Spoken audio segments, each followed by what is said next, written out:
Assalamualaikum warahmatullahi wabarakatuh.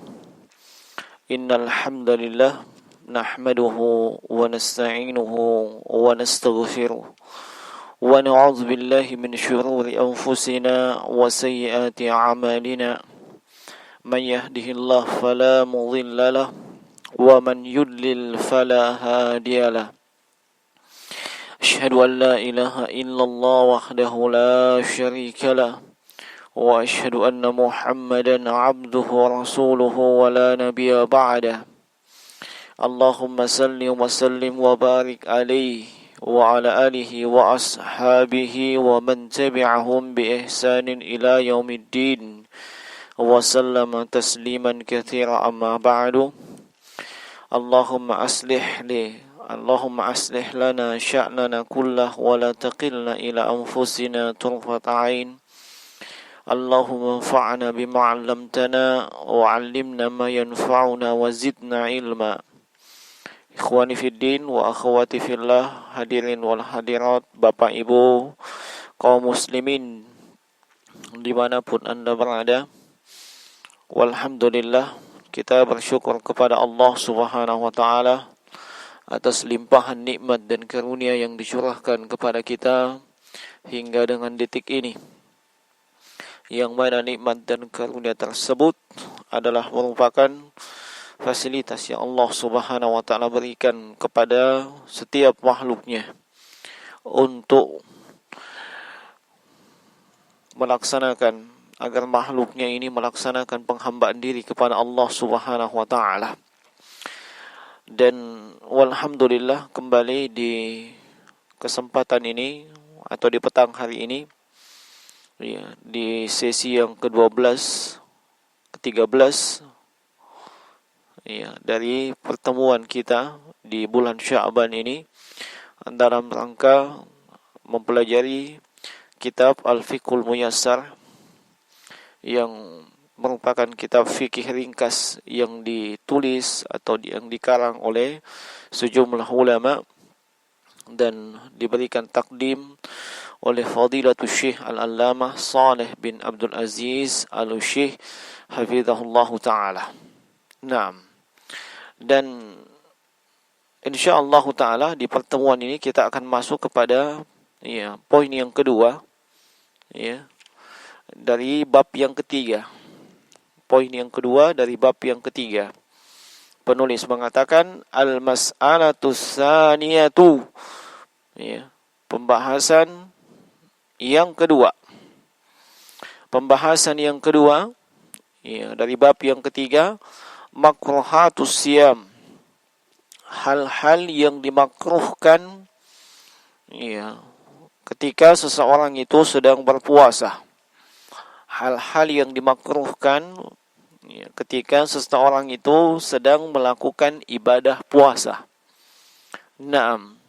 Dan di sini al-makruhat atau al-makruh ini tentunya sesuai dengan yang sesuai yang difahami oleh para ulama di bidang fikih, atau kita kenal dengan para fuqaha. Naam. Para fuqaha itu ketika mendefinisikan tentang al-makruh adalah ma naha anhu syari' la ala wajhi al-ilzam bitarki, yaitu apa-apa yang dilarang dalam syariat, tetapi pelarangan tersebut tidak tegas, tidak dilarang secara tegas untuk meninggalkannya. Nah, dan ini sedikit berbeda dengan yang yang haram. Nah, kalau yang haram mana anhu syari' ala wajhi ilzam bitarki, mesti ditinggalkan kalau itu adalah haram. Adapun makruh tidak ditegaskan untuk ditinggalkan. Naam. Dan ini di lisannya para fuqaha, para ulama ahli fikih, dan itu kita jumpai dalam kitab usul dan yang semisal dengan itu. Naam. Adapun dari lisanus syari', dari Al-Quran was sunnah, kadang kalimat makruh ini dimutlakkan kepada sesuatu yang diharamkan. Seperti misalnya sabda Nabi sallallahu alaihi wasallam, "Innallaha kariha lakum salas." Innallaha kariha lakum salas. Sungguhnya Allah benci kepada kalian kariha. Salas. Dan disebutkan di situ adalah idha'atul mal, qila wa qala, kemudian kasratus soal. Ini semua perkara yang diharamkan. Ini semua perkara yang diharamkan. Tidak bisa dikatakan itu adalah makruh. Nah, dan itu memang bukan itu yang kita maksud di sini. Yang disebutkan dalam pembahasan ini adalah al-makruhat atau makruh, yang dibahas oleh para ulama di bidang fikih atau fuqaha, yaitu manaha anhu syari la ala wajhil ilzam bitarki. Apa-apa yang terlarang dalam syariat, yang dilarang oleh pembuat syariat, yaitu Allah maupun Rasulnya sallallahu alaihi wasallam, tapi pelarangan itu tidak memastikan bahwasanya itu betul-betul wajib mesti ditinggalkan. Nah, lalu apa konsekuensi hukum hal yang makruh? Disebutkan oleh para ulama atau para fuqaha, yaitu yusabu fa'iluhu, yusabu tarikuhu imtisalan. Orang yang meninggalkan perkara yang makruh, kalau itu dalam rangka ketaatan kepada Allah dan Rasulnya, tunduk kepada Allah Subhanahu wa taala dan Rasulnya, maka dia mendapatkan pahala kalau dia meninggalkannya disebabkan oleh hal tersebut. Dan kalau dia tinggalkan hal tersebut bukan karena imtisalan, bukan karena imtisalan, maka dia tidak mendapatkan apa-apa. Dia tidak mendapatkan apa-apa. Makanya di antara para fuqaha memberikan dawabit, memberikan batasan, imtisalan. Dia meninggalkan sesuatu yang dimakruhkan tersebut, betul-betul, karena tunduk dan taat kepada Allah Subhanahu wa taala dan Rasulnya.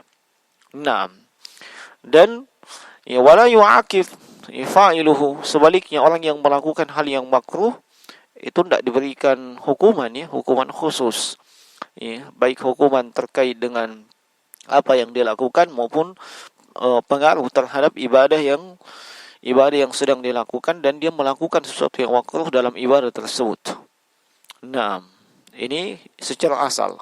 Nah, hendaknya kita pahami hal tersebut, sehingga ketika disebutkan hal-hal yang dimakruhkan, sudah ada di benak kita apa yang dimaksud dengan makruh, menurut istilah yang disebutkan oleh para ahli fikih. Nah, baik. Jemaah sekalian rahimani wa rahimakumullah, kata penulis hafizahumullah jami'an, yakrahu fi haqqis shaimi ba'd al-umur allati qad tuaddi ila jarhi saumihi wa naqsi ajrihi. Dan dimakruhkan atau dibenci pada orang yang berpuasa beberapa hal yang kadang beberapa hal ini akan membuat ibadah puasa orang yang berpuasa tersebut menjadi cacat. Nah, atau wa naqsi ajrihi, atau berkurang pahalanya. Nah, tetapi tidak membuat ibadah puasanya menjadi batal. Puasanya secara teknis insyaallah tetap sah. Nah, tetapi kadang itu bisa mengurangi pahala daripada ibadah puasanya dan bisa membuat ibadah puasanya menjadi cacat. Wahiyah, di antaranya atau yaitu, pertama adalah al-mubalaghatu fil madmadha wal istinsyaq. Al-mubalaghatu fil madmadati wal istinsyaqi. Apa itu? Yaitu berlebih-lebihan, berlebih-lebihan di dalam berkumur dan beristinsyak. Nah, berkumur maupun istinsyak. Nah, berkumur memasukkan air ke mulut, Istinsyak yaitu menghirup air ke hidung dan mengeluarkannya disebut dengan istinsyar. Mengeluarkannya disebut dengan al-istinsyar. Naam. Wa dzalika khasyatu an yadhhaba al-ma'a ila jawfihi. Kenapa demikian? Sebab ini kenapa dimakruhkan itu bersungguh-sungguh atau berlebih-lebihan di dalam berkumur dan beristinsyak. Disebutkan oleh para ulama di sini sebab hal tersebut dikhawatirkan akan mengakibatkan ada air yang masuk dan sampai ke perutnya. Ada air yang masuk dan sampai ke perutnya. Nah, dipahami nih maksudnya al-mubalaghah, bersungguh-sungguh, berlebih-lebihan, tidak seperti kebiasaan yang umum. Nah, ini kalau di luar bulan Ramadan atau di kondisi kita tidak sedang berpuasa, insyaallah tidak masalah. Tetapi ketika dalam kondisi yang kita sedang melaksanakan ibadah puasa, baik itu puasa sunat, terlebih puasa yang hukumnya wajib seperti di bulan Ramadan, maka hendaknya hal tersebut kita hindari. Dan kita hindari hal tersebut tentunya dalam rangka ketaatan kepada Allah Subhanahu wa taala dan Rasulnya. Ini namanya imtithal. Nah, kita akan mendapatkan pahala daripada hal tersebut. Nah, dan kenapa sampai kita dilarang untuk berlebih-lebihan dalam masalah ini? Asalnya sebuah hadis. Hadis ini datang dari sahabat yang mulia Laqit ibn Sabirah radhiyallahu taala anhu, sebagaimana diriwayatkan oleh Imam Tirmizi, dan juga Al-Imam An-Nasa'i dan juga Imam Ibnu Majah dalam sunan mereka. Dan hadits ini disahihkan oleh Syekh Al-Albani rahimahullah, yaitu wabalik fil istinsyak illa an takuna sha'iman. Wabalik fil istinsyak illa an takuna sha'iman. Dan hendaklah kalian bersungguh-sungguh dalam masalah istinsyak, menghirup air ke hidung. Kemudian ada pengecualian, illa an takuna sha'iman, kecuali kalian dalam kondisi sedang berpuasa. Kecuali dalam kondisi sedang berpuasa. Kalau demikian, maka hendaknya kita sebagai hamba Allah yang baik, sebagai muslim dan muslimah yang baik, hendaknya berhati-hati dalam masalah ini. Hendaknya berhati-hati dalam masalah ini. Sebab yang namanya al-madmad, at-tamatmat wal istinsyak wal istinsyar, tentunya ini minimal 5 kali dalam sehari kita lakukan. Sebab berwudu itu minimal. Belum lagi kalau itu kita lakukan ketika bangun dari tidur, baik itu tidur di waktu siang atau sore dan seterusnya. Nah, hendaknya kita berhati-hati dalam masalah ini dan tidak menyepelekannya. Kemudian jemaah sekalian, rahimani wa rahimakumullah, bagaimana kalau seseorang itu sudah berusaha berhati-hati, lalu dia berkumur, lalu atau beristinsyak, dan qadarallah ada yang masuk ke dalam perutnya. Ada yang masuk ke dalam perutnya. Apakah puasanya batal? Insyaallah puasanya tidak batal. Sebab tidak ada unsur kesengajaan di balik hal tersebut. Tidak ada unsur kesengajaan di balik hal tersebut. Seperti orang yang berwudu, istinsyak, dia tidak berlebihan. Demikian pula ketika berkumur biasa. Tapi qadarallah, kadang satu kondisi atau keadaan yang dimana ketika itu kita tidak sengaja, lalu tiba-tiba ada air yang tertelan, maka insyaallah taala ini tidak membatalkan puasanya selama dia tidak ada unsur kesengajaan. Bagaimana mengetahuinya? Hanya dia dengan Allah Subhanahu wa taala yang Maha mengetahui apakah dia sengaja atau tidak sengaja. Kemudian jemaah sekalian, terkait juga dengan masalah ini, maka kalau misalnya ada orang yang mau berenang, apakah itu di kolam renang atau di laut, atau mungkin mulai pagi dia berenang sampai siang, atau siang sampai sore dia berada di kamar mandi, di pancuran, ya, dia shower to shower dan seterusnya, apakah itu membatalkan puasanya? Tidak batal puasanya. Ya, sama sekali tidak batal puasanya. Apakah itu adalah perkara yang dimakruhkan? Itu bukan perkara yang dimakruhkan. Sebab Nabi SAW juga pernah melakukan yang demikian. Ya, Nabi SAW di cuaca yang sangat panas belum menyiram kepala beliau. Ya, beliau menyiram kepala beliau. Demikian pula yang pernah dilakukan oleh Umar bin Khattab radhiyallahu taala anhu. Karena cuaca yang sangat panas, disiram kepala beliau. Maka boleh ya, orang yang kepanasan, dia bisa berenang, dia masuk ke kolam renang atau mungkin ke laut dan seterusnya, ke danau dan seterusnya. Iya, dengan ya menjaga kejujurannya di antara dia dengan Allah. Ya. Dia mesti menjaga kejujurannya antara dia dengan Allah.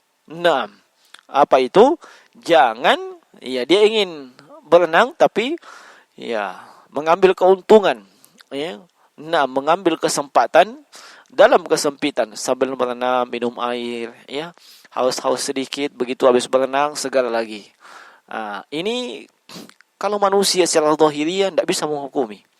Ya, tidak bisa menghukumi. Hanya dia dengan Allah Subhanahu wa taala. Ya. Dan orang yang jujur dengan keislaman dan keimanannya, dia tidak akan melakukan hal-hal yang seperti itu. Sebab dia tahu ada konsekuensi di balik hal tersebut. Walaupun manusia seluruhnya tidak mengetahui, tapi Allah Maha mengetahui, para malaikat pencatat juga mengetahui. Dan itu tercatat, ya, tercatat dengan baik, ditulis oleh para malaikat pencatat, dan itu catatan akan nanti diperlihatkan pada hari kiamat. Dan alangkah malunya seseorang ketika itu diketahui oleh seluruh manusia. Ya, mungkin bisa disembunyikan saat ini dari istri kita, dari suami kita, dari anak kita, ya, dari ayah kita dan seterusnya. Tapi pada hari kiamat tidak ada yang bisa disembunyikan. Nah, ya. Jadi asalnya boleh, silahkan dia berenang, dia siram kepalanya dan seterusnya. Ya, itu insyaallah taala ya tidak membatalkan puasanya. Termasuk hal yang dibolehkan seorang itu namanya berkumur, itu juga identik dengan perbuatan menggosok gigi. Ya, menggosok gigi pakai odol atau pakai kayu siwak atau apa dan seterusnya. Maka insya Allah dia sikat gigi 5 kali, 6 kali dalam sehari, tidak ada masalah. Selama dia menjaga jangan sampai ada yang masuk ke kerongkongannya. Ya, baik itu odol ataupun air, apalagi sampai sikat giginya mungkin masuk. Nah, dan jangan sampai ada unsur kesengajaan dari hal tersebut.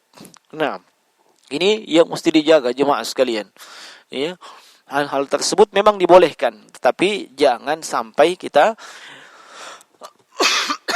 bermudah-mudahan dalam masalah tersebut. Iya, bermudah-mudahan dalam masalah tersebut. Nah, kemudian jemaah sekalian, ya, rahimani wa rahimakumullah.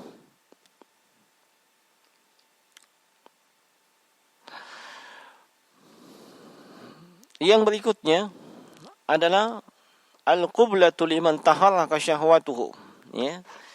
Al-qiblatu liman taharraka syahwatuhu. Naam.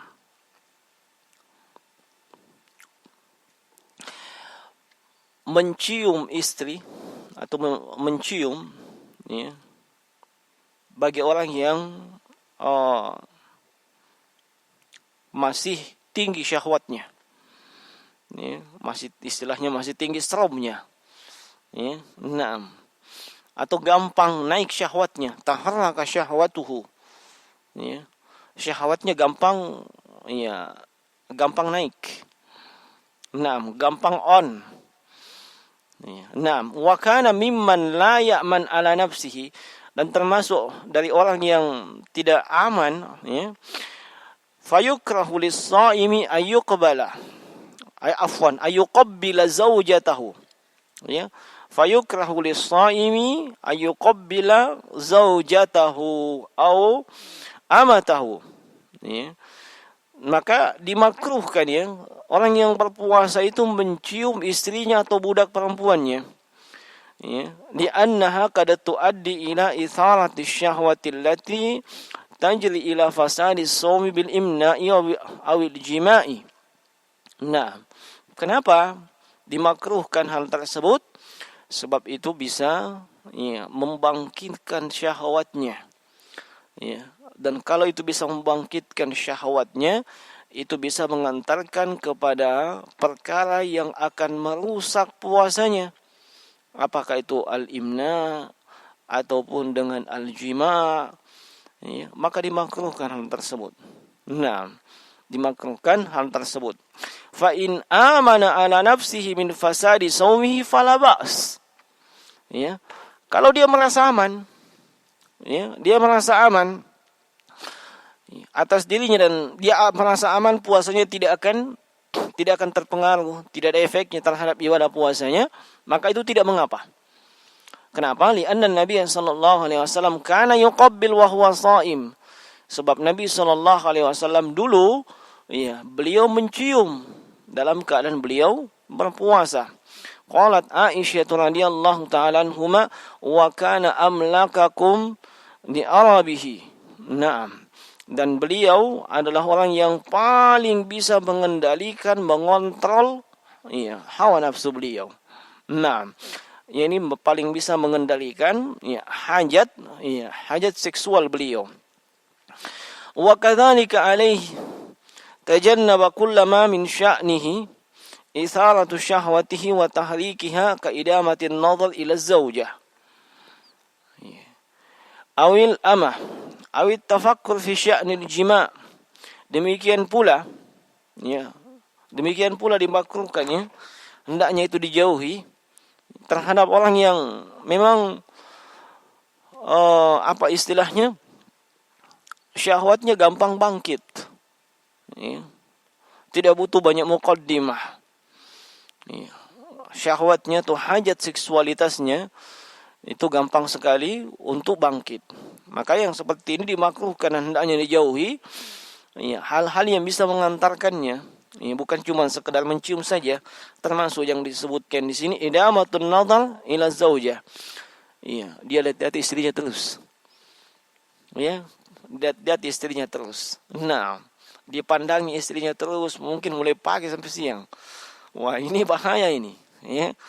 Awil ama, atau dia bukan istrinya, budak perempuannya. Au tafakkur fi sya'nil jima', sambil menghayal atau dia menghayalkan tentang masalah al-jima', masalah berhubungan suami istri. Naam. Li'annahu qad yu'addi ila al-imna'i aw al-jima'. Sebab ini bisa membuat seseorang melakukan istimna, ya, dan bisa melakukan atau terjerumus ke dalam al-jima', hubungan suami istri. Naam. Hubungan suami istri, maka dimakruhkan. Dari poin yang kedua ini kita, ya, mendapatkan faedah yang sangat penting, bahwasanya, ya, setidaknya ada dua hal yang bisa kita simpulkan di sini. Ya.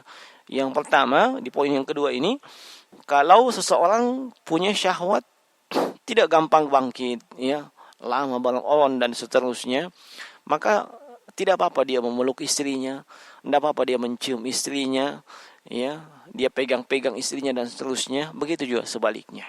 Kenapa? Sebab seperti testimoni Aisyah radhiyallahu ta'ala anha, karena Nabi sallallahu alaihi wasallam yuqabbil wa huwa shaim wa yubashir wa huwa shaim. Ya.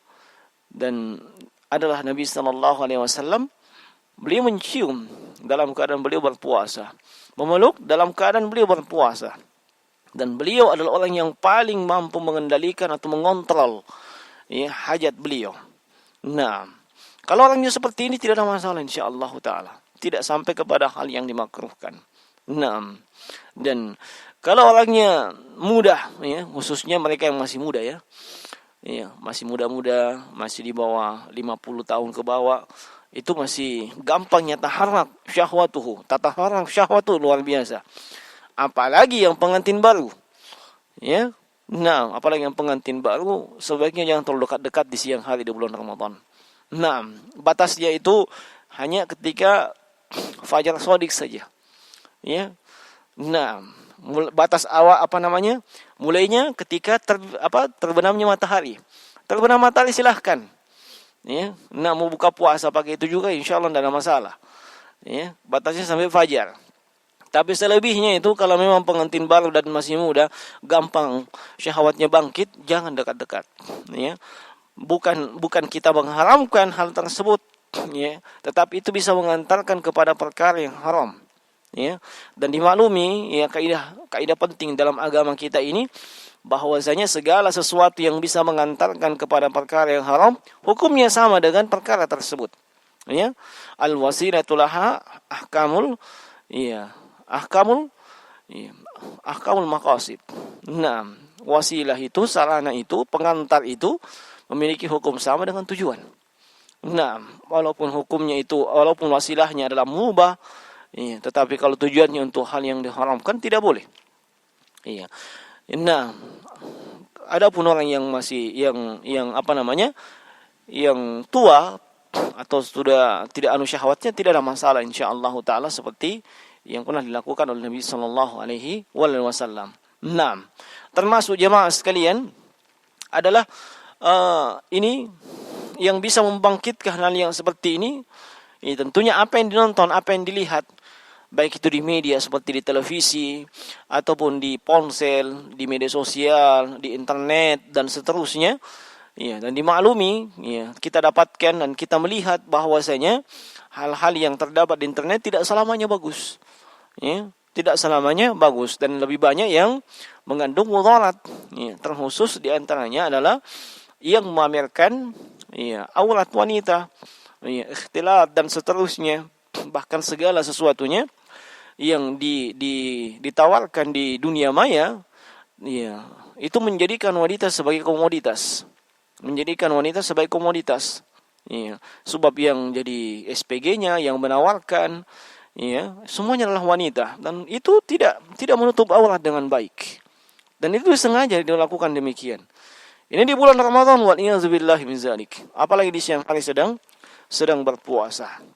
Nah, kemudian jemaah sekalian rahimani wa rahimakumullah, yang ketiga, ya. Yang ketiga di sini adalah bal'un nakhamah. Ya. Bal'un nakhamah. Ini menelan dahak. Ya, menelan dahak. Nah, lianna dzalika yasilu ilal jawf. Ya, sebab hal tersebut sampai ke perut. Wa yataqawwa bihi, ya, membuat orang itu jadi kuat. Ila janibil istigzari wad darar, ya, alladhi yahsulu min hadzal fi'l. Ya, dan terlebih lagi, ya, ini mendatangkan mudarat, ya, dari melakukan hal tersebut. Nah, menelan dahak. Nah, ini jemaah sekalian rahimani wa rahimakumullah, yang saya pahami dan saya ketahui wallahu taala alam, pembatal puasa itu adalah apa yang datang dari luar, lalu kita minum, makan dan seterusnya. Ya, adapun yang itu dari dalam diri kita sendiri, ya, sependek pengetahuan saya, itu sama sekali tidak membatalkan puasa. Ya, apakah itu bentuknya ludah, apakah itu bentuknya dahak, ya, ya, seorang menahan ludah, atau mungkin dia kumpulkan semua ludah dirinya, bukan ludah orang lain, ya.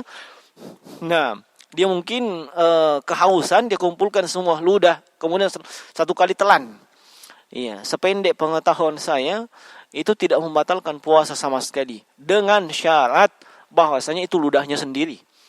Ya. Nah, demikian pula dengan dahak. Ya. Dia berdahak, ya, kemudian mungkin orangnya, ya, kena penyakit batuk dan yang semisal dengan itu, batuk yang berdahak. Nah, terserah dahaknya jenisnya apa, hijau, kuning, merah dan seterusnya.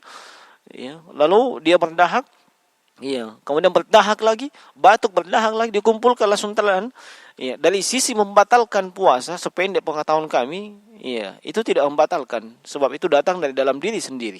Nah, adapun dari sisi mafsadah, dari sisi kerusakan, ya, memang seperti diungkapkan oleh para ulama, dan itu merupakan, ya, testimoni dari para dokter, bahwasanya itu mendatangkan mudarat yang namanya dahak, ya. Artinya berdampak negatif terhadap kesehatan, ya. Yang namanya dahak kalau ditelan, makanya disuruh buang. Iya, tapi kalau dikatakan itu bisa membatalkan puasa, iya, wallahu alam, sependek pengetahuan kami, itu bukan sesuatu yang datang dari luar, tapi dari dalam tubuh kita sendiri.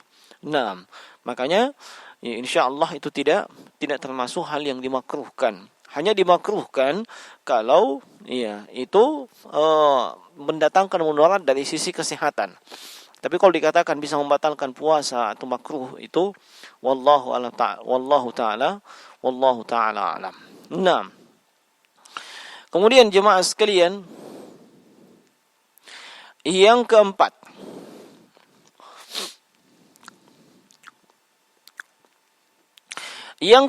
adalah zuqut ta'ami li ghairil hajati. Ya. Zuqut ta'ami li ghairil hajati. Mencicipi makanan tanpa ada hajat. Ya. Poin yang keempat dari hal yang dimakruhkan adalah mencicipi makanan tanpa ada kebutuhan atau hajat. Nah, fa in kana muhtajan ila dzalik, ya, kalau memang dia butuh untuk mencicipinya, ya, ka an yakuna tabbakhan, seperti seorang yang berprofesi sebagai koki, tabbakh, ya. Nah, yahtaju, ya, lidzuq milhihi, ya, atau dia ini, ya, butuh untuk mengetahui adakah rasa garamnya, wa ma asbahahu, dan apa-apa yang semisal dengan itu. Apakah ini rasanya ada atau bagaimana dan seterusnya. Maka fala ba's, ya, fala ba'sa, itu tidak masalah. Naam. Ma'al hadri min wusuli syai'in min zalika ila khalqihi, ya. Tetapi tetap dia mesti berhati-hati. Jangan sampai ada yang masuk sampai ke tenggorokannya. Ya. Nah, ini khususnya kepada para Pak Balu, yang Pak Balu makanan. Ya. Nah, Pak Balu makanan yang tentunya mereka ini menjual makanan. Nah, ya. Menjual makanan yang aneka makanan yang memiliki rasa dan seterusnya. Ya, adapun seperti kayak ayam dan seterusnya tidak butuh itu dicicipi rasanya. Wah, sudah tahu rasa ayam potong itu gimana, rasa ayam ayam kampung itu gimana, rasa ayam bawang juga itu gimana. Orang sudah tahu. Ya, adapun makanan-makanan yang memang dibutuhkan untuk diketahui rasanya dan seterusnya, ya, sebelum dijual atau sebelum dikonsumsi. Ya, nanti misalnya orang mau berbuka puasa, iya, maka ya, ada orang yang berprofesi seperti itu, atau yang masak di rumah seperti istri dan istri kita, atau mungkin ibu yang di rumah yang masak, dia butuh tahu rasanya apakah ada garam dan seterusnya. Kalau itu dibutuhkan, tidak ada masalah. Ya. Yang makruh adalah kalau itu tidak dibutuhkan. Ya. Bagaimana contoh itu tidak dibutuhkan? Iya, seperti misalnya makanan itu sudah dimaklumi, pasti rasanya pedas begitu, lombok. Ya, orang sudah tahu, ya, satu dunia tahu lombok itu pedas. Lombok kecil, apalagi cabai rawit itu pedas. Ya, lombok yang besar tidak terlalu pedas. Ya, saus tidak begitu pedas. Orang sudah tahu rasanya seperti itu. Tidak perlu Anda jadi pahlawan kesiangan, coba itu semua dan seterusnya. Tidak perlu Anda tahu. Ya, nah, sebagaimana orang juga sudah tahu bahwasanya, ya, sebuah masakan yang diberikan gula dan seterusnya pasti akan menjadi manis. Ya. Ini tidak pernah dibutuhkan untuk mencobanya. Ya.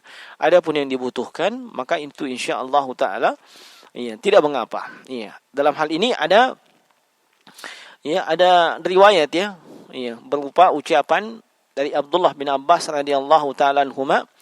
Ya, asalnya dia mauquf.